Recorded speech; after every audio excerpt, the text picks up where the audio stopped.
Salam Kerahiman. Hari ini 24 Desember. Kita akan baca dari 843 dan 1437. Dalam nama Bapa dan Putra dan Roh Kudus. Amin.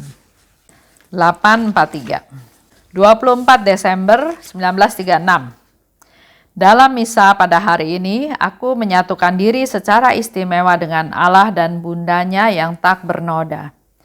Kerendahan hati dan kasih perawan tak bernoda itu meresapi jiwaku.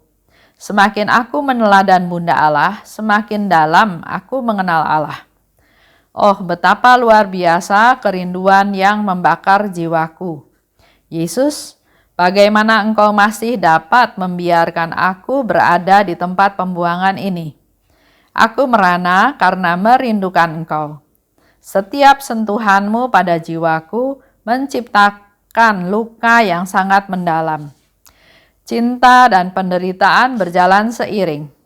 Tetapi aku tidak akan menukar rasa sakit yang kau timbulkan ini dengan harta apapun. Sebab inilah penderitaan yang timbul karena sukacita yang tak dapat dipahami. Dan luka-luka jiwa ini disebabkan oleh suatu tangan yang penuh kasih. 1437. Malam Natal 1937. Sesudah komuni kudus, Bunda Allah membuatku merasakan kecemasan yang ia rasakan dalam hati demi Putra Allah. Tetapi kecemasan ini diresapi dengan harumnya penyerahan diri kepada kehendak Allah, maka aku lebih senang menyebut kecemasan itu sebagai sukacita. Aku memahami bagaimana jiwaku harus menerima kehendak Allah dalam segala sesuatu. Sayang sekali aku tidak dapat menuliskannya sebagaimana aku mengalaminya. Sepanjang hari jiwaku tenggelam dalam permenungan yang husuk. Tidak suatu pun dapat mengganggu permenunganku ini, baik tugas maupun kesibukanku dalam hubungan dengan orang-orang awam. 843 terjadi pada Desember tahun 1936, tepatnya 24 Desember. Dalam misa, aku menyatukan diri secara istimewa dengan Allah dan bundanya yang tak bernoda. Coba kita refleksi dalam diri kita masing-masing. Dalam perayaan Ekaristi, dalam misa, apakah kita juga menyatukan diri dengan Allah dan Bunda Maria? Ada inisiatif ya dari Suster Faustina, aku menyatukan diri. Kerendahan hati dan kasih dari perawan tak bernoda meresapi jiwaku. Karena dia bersatu dengan Allah, dia bersatu dengan Bunda Maria, maka dia bisa meresapi apa yang dirasakan oleh Bunda Maria.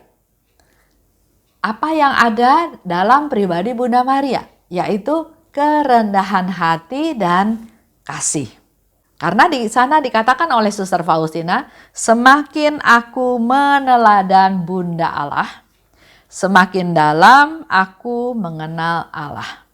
Ini bisa menjadi praktek buat kita juga ya, untuk semakin kenal Allah, maka mari kita semakin meneladan Bunda Allah. Hening, diam, tersembunyi, rendah hati, enggak macam-macam, peduli pada orang lain, dia mendidik anaknya dengan sangat baik, dia enggak komplain, dia enggak meminta haknya, dia betul-betul orang yang sangat rendah hati. Sehingga dikatakan oleh Suster Faustina, semakin dalam aku mengenal Allah, kalau aku semakin meneladan Bunda Allah. Ada kerinduan yang membakar jiwaku. Yesus, bagaimana Engkau masih dapat membiarkan aku berada di tempat pembuangan ini? Itu ungkapan yang dikatakan oleh Suster Faustina kepada Yesus. Karena Yesus tahu kerinduan dari Suster Faustina untuk bersatu dengan Yesus. Yesus tahu. Tapi dalam hal ini Suster Faustina bilang, engkau kan tahu kerinduanku, tapi kok kenapa membiarkan aku masih di tempat pembuangan seperti ini? Kenapa nggak cepat-cepat dijemput, diangkat? Sudah, Suster Faustina terus bisa bersatu dengan Yesus? Kenapa masih membiarkan aku? Begitu pula dengan pertanyaan-pertanyaan dalam hidup kita sehari-hari. Yesus tahu. Tapi kenapa masih membiarkan kita semua hidup di dunia seperti sekarang ini? Dengan keadaan rumah tangga yang mungkin enggak harmonis, yang mungkin berantakan, yang mungkin keadaan keuangan bermasalah, yang mungkin dalam posisi yang sangat-sangat rendah, sangat jatuh, yang mungkin sedang krisis kepercayaan, atau banyak hal ya yang kita hadapi, kita sedang hadapi. Padahal Tuhan tahu dan seolah-olah membiarkan hal itu terjadi. Kita sebagai orang beriman, kita harus tetap percaya bahwa Tuhan punya rencana. Sama seperti Suster Faustina juga.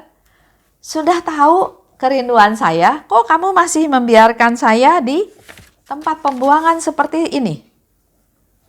Kan harusnya segera ambil saya. Saya nggak usah menderita lagi, katanya ya. Karena Suster Faustina sadar, Suster Faustina juga tahu waktunya belum tiba. Begitu pula dengan kita semua. Waktunya belum tiba. Jadi yang harus dilakukan adalah jalani. Jalani dengan mengandalkan Tuhan, dengan berdoa pada Tuhan, dengan mohon kekuatan dari Tuhan. Sakit yang menahun, memang gak enak ya.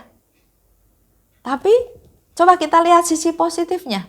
Pasti ada hal-hal yang mau Tuhan sampaikan dalam peristiwa tersebut. Seperti saya pernah kasih contoh ya, ada suami istri yang hidupnya terpisah, tapi setelah istrinya tahu bahwa suaminya kena stroke dan tidak ada yang urus, istrinya menjemput suaminya kembali untuk diurus, dipelihara sampai akhirnya dia meninggal. Pernah juga ada satu cerita, suami istri juga, suaminya itu tukang judi. Sampai akhirnya membuat rumahnya itu dijadikan suatu taruhan dan ternyata kalah. Sehingga mereka sekeluarga harus keluar dari rumah itu karena rumahnya dijadiin taruhan. Si istri itu marah karena ya suaminya nggak pakai otak ya, sampai rumah pun dijadiin taruhan. Terjadi perpisahan, jadi hidup masing-masing, si istri berjuang membesarkan anak-anaknya. Tapi setelah anak-anaknya dewasa, dia dengar bahwa suaminya yang hidup di luaran itu sekarang hidup susah. Bahkan sudah bisa dibilang kayak pengemis karena sudah nggak punya rumah tinggal yang layak. Ada pergolakan batin. Tapi akhirnya dia mengambil satu keputusan mendengarkan nasihat anaknya untuk bisa menerima kembali si suaminya atau menerima kembali ayahnya ya, ayah dari anak-anaknya.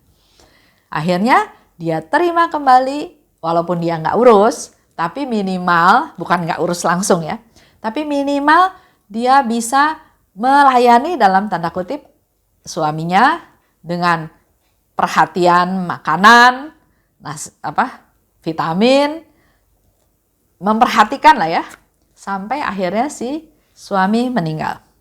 Kalau dilihat lagi kilas balik, apa sih untungnya buat si istri dengan melakukan hal tersebut? Dia sudah disakiti, dia sudah dirugikan, tapi kenapa dia lakukan itu lagi? Dan Tuhan mengizinkan hal ini terjadi karena ternyata dengan dia melakukan hal tersebut, dia bisa mengobati hatinya yang luka. Pada waktu suaminya melakukan hal seperti itu, dia marah, dia dendam, dia sakit hati. Tapi dengan dia bisa menerima kembali suaminya, luka di hatinya itu makin lama akhirnya sembuh. Dia sudah nggak benci lagi sama suaminya, dia malah merasa kasihan. Dia merasa justru diberkati sama Tuhan karena dia ada di posisi yang memberi maaf, memberi kehidupan, bukan di posisi yang meminta-minta. Di sini Tuhan berkarya.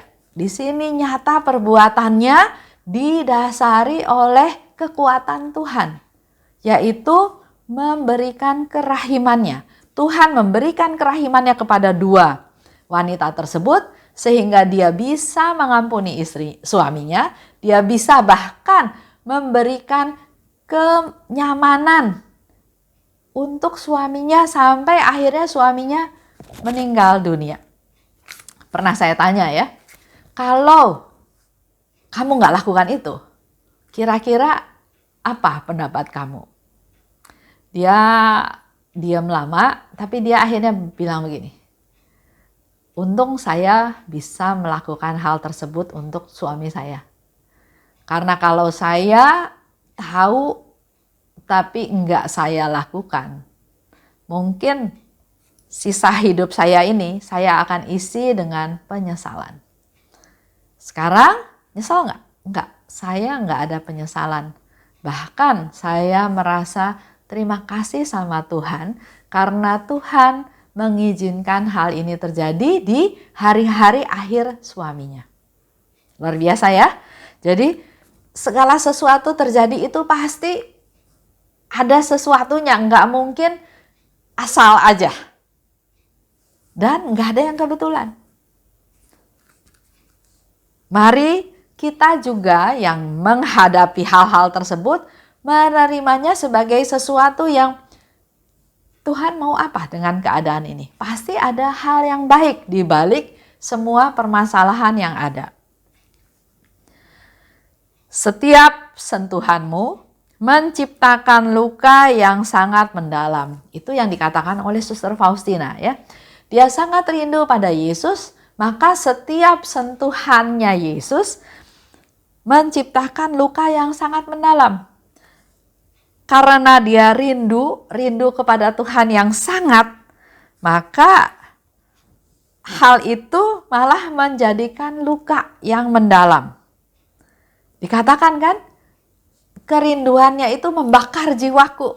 Membakar itu kan sesuatu yang panas, yang menderita ya, yang sakit. Jadi dikatakan oleh Suster Faustina, luka yang sangat mendalam. Dia merasakan kesakitan. Setiap sentuhanmu, banyak hal yang bisa kita rasakan melalui sentuhan Tuhan. Tuhan memberikan rahmat-Nya. Tuhan menyapa kita melalui orang di sekitar kita. Tuhan memberi jamahan. Kita sakit menjadi sembuh. Kita berdoa, Tuhan menjawab. Ada satu teman ya dalam channel YouTube, dia sharing bahwa melalui menggali rahmat ini, dia dengan tekun mendengarkan setiap hari dan akhirnya, saya nggak tahu setelah berapa hari atau berapa bulan, dia mendapatkan jawaban dari apa yang dia tanya. Sentuhan dari Tuhan bisa juga tentang kehadirannya. Jadi banyak hal yang bisa kita rasakan sentuhan Tuhan. Tapi dikatakan oleh Suster Faustina, setiap sentuhanmu karena dia rindu yang berkobar-kobar kepada Tuhan, maka setiap sentuhan, setiap kenyataan kehadiran Tuhan, rahmat Tuhan, sapaan Tuhan, jawaban doa Tuhan itu yang membuat luka dia sangat mendalam. Dan dikatakan cinta dan penderitaan berjalan seiring. Contoh yang gampang, suami istri ya. Kalau suaminya selingkuh, terus istrinya merasa memangnya cuma kamu yang bisa, saya juga bisa, dia selingkuh lagi. Pertama, di situ berarti tidak ada cinta. Kedua, di situ tidak ada penderitaan. Tapi di dalam satu cerita di mana suaminya selingkuh, istrinya enggak menuntut, enggak dendam, enggak mau bales, tapi dia punya rasa cinta yang besar. Dia bilang, saya mencintai suami saya. Memang suami saya menyakiti saya, tapi saya mencintai dia. Oleh sebab itu saya rela menderita karena dia. Jadi di dalam hal ini ada cinta, ada penderitaan yang seperti Suster Faustina katakan, berjalan seiring. Bahkan kita juga sering baca ya, untuk bisa tahu cinta sejati, itu baru bisa dibuktikan pada saat mengalami penderitaan. Kalau lagi senang-senang semuanya I love you, aku cinta padamu. Tapi pada saat mengalami penderitaan, mengalami kesakitan, mengalami banyak hal, disitulah baru teruji yang namanya cinta tersebut. Sehingga Suster Faustina katakan, cinta dan penderitaan berjalan seiring. Tapi aku tidak akan menukar rasa sakit yang kau timbulkan dengan harta apapun. Suster Faustina langsung kasih jawaban ya. Dia nggak mau tuker rasa sakit itu dengan harta apapun. Kalau tadi cerita wanita atau cerita suami istri yang selingkuh. Kalau tahu suaminya selingkuh, si istri juga nggak mau nuker penderitaan itu dengan ya sudah saya selingkuh lagi. Atau dengan hal-hal yang lain. Ya. Sebab inilah penderitaan yang timbul karena sukacita yang tak dapat dipahami. Suster Faustina mau kasih tahu ke kita semua bahwa luka yang dia rasakan, penderitaan rasa sakit yang dia rasakan, penderitaan yang dia rasakan ini timbul karena sukacita. Karena saya tahu saya punya Tuhan yang sayang sama saya. Karena saya tahu suatu hari nanti saya akan bersama-sama dengan Tuhan. Sekarang dalam masa pembuangan. Tapi saya yakin, saya tahu suatu hari saya akan bersama-sama dengan Tuhan. Jadi penderitaan yang dia alami ini adalah suatu sukacita yang tidak dapat dipahami. Dan luka-luka jiwa ini disebabkan oleh suatu tangan yang penuh kasih. Luka-luka yang dia alami ini disebabkan oleh tangan yang penuh kasih.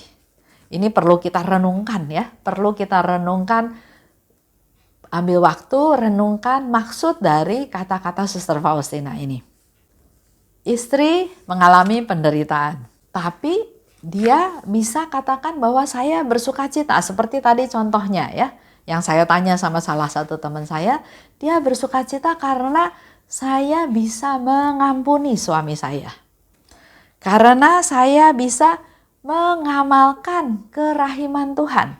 Tuhan sudah ampuni saya, maka saya pun harusnya bisa mengampuni suami saya. Dan hal yang lain dikatakan juga di sini bahwa saya bisa memberi maaf, bisa memberi ampun, bisa memberi kerahiman, karena artinya saya sudah menerima kerahiman Allah lebih dahulu. Makanya saya bisa memberi. Jadi itu ada sukacita yang dia bisa rasakan. Dari semua cerita ini kita bisa simpulkan beberapa hal. Pertama, Tuhan izinkan itu terjadi. Kedua, Tuhan memberi rahmat kepada kita. Dia mengasihi saya, dia menguatkan saya, dia memelihara saya, dia melindungi saya, dia memperhatikan saya. Itu rahmat-rahmat yang kita terima. Ketiga, dengan hal tersebut, dengan kita mengalami satu peristiwa, satu penderitaan, kita menerima rahmat-rahmat tersebut daripada Tuhan, maka yang ketiga, kita diberi kemampuan untuk mengampuni, untuk berdoa baginya, untuk bisa menerima apa adanya. Saya bersukacita walau ada penderitaan, karena luka-luka ini disebabkan oleh tangan yang penuh kasih. Di 1437 malam Natal 1937. Setelah komuni kudus, Bunda Allah membuatku merasa kecemasan yang ia rasakan dalam hati demi Putra Allah. Jadi sekarang Bunda Allah yang cerita kepada Suster Faustina bahwa dia merasa kecemasan yang dia rasakan ya demi Putra Allah. Kecemasan yang diresapi dengan harumnya penyerahan diri pada kehendak Allah.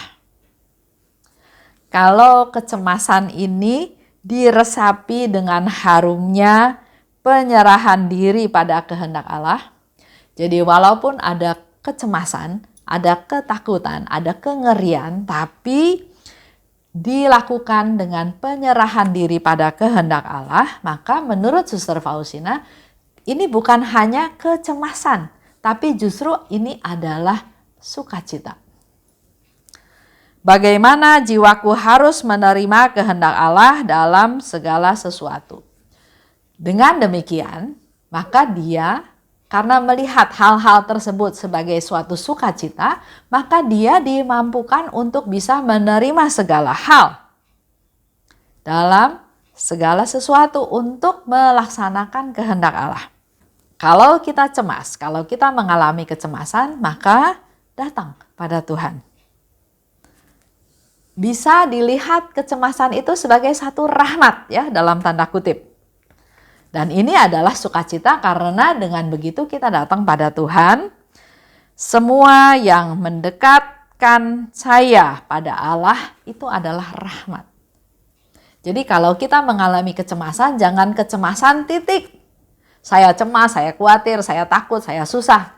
Tapi justru melalui kecemasan ini kita datang pada Tuhan, kita memperoleh rahmat daripada Tuhan, kita jadi makin dekat dengan Tuhan. Jadi kecemasan ini adalah suatu rahmat. Kesimpulannya, masalah, cemas, khawatir juga dialami oleh Bunda Allah. Contoh, dia belum menikah, tapi kata malaikat, engkau akan mengandung. Kedua, Yesus baru lahir, ada pengumuman pembunuhan bayi-bayi sehingga dia harus ngungsi ke Mesir. Bunda Maria juga memperhatikan Yesus di jalan salib dengan segala kepayahannya, penderitaannya. Ada kekhawatiran, ada kecemasan. Apa yang dirasakan, penderitaan apa, apakah dia akan bisa terus bertahan dengan segala macam siksaan dan lain-lain. Mari kita juga serahkan semua masalah pada Tuhan. Bukan dengan pikiran sendiri untuk atasi masalah-masalah tersebut, tapi mengandalkan Tuhan. Kalau kita mengandalkan Tuhan, maka kecemasan itu akan menjadi sukacita. Itu aja, tanggal 24 Desember. Besok kita akan merayakan Natal, merayakan kelahiran Tuhan kita Yesus Kristus. Maka mari kita menyerahkan semua permasalahan kita pada Tuhan. Dalam nama Bapa dan Putra dan Roh Kudus, amin. Allah Bapa yang maha baik, terima kasih atas segala kasih karunia-Mu yang Kau berikan pada kami. Khususnya pada hari ini kami mendapatkan rahmat yang luar biasa daripada-Mu Tuhan. Kami mau serahkan kecemasan kami, kekhawatiran kami, kegalauan kami, kegagalan, keputusasaan, penderitaan-penderitaan, sakit penyakit ke dalam tangan pemeliharaan-Mu saja Tuhan. Biarlah melalui apa yang kami alami, kami menjadi semakin dekat kepadamu dan memperoleh rahmat-rahmat yang kami butuhkan daripada-Mu. Siapkan diri kami masing-masing Tuhan untuk menyambut kedatangan Putra-Mu Tuhan kami Yesus Kristus. Jamahlah kami, berkati kami, agar kami menjadi manusia-manusia yang baru lahir bersama dengan Yesus Putra-Mu. Kemuliaan kepada Bapa dan Putra dan Roh Kudus seperti pada permulaan, sekarang, selalu dan sepanjang segala abad. Amin. Dalam nama Bapa dan Putra dan Roh Kudus. Amin. Salam kerahiman.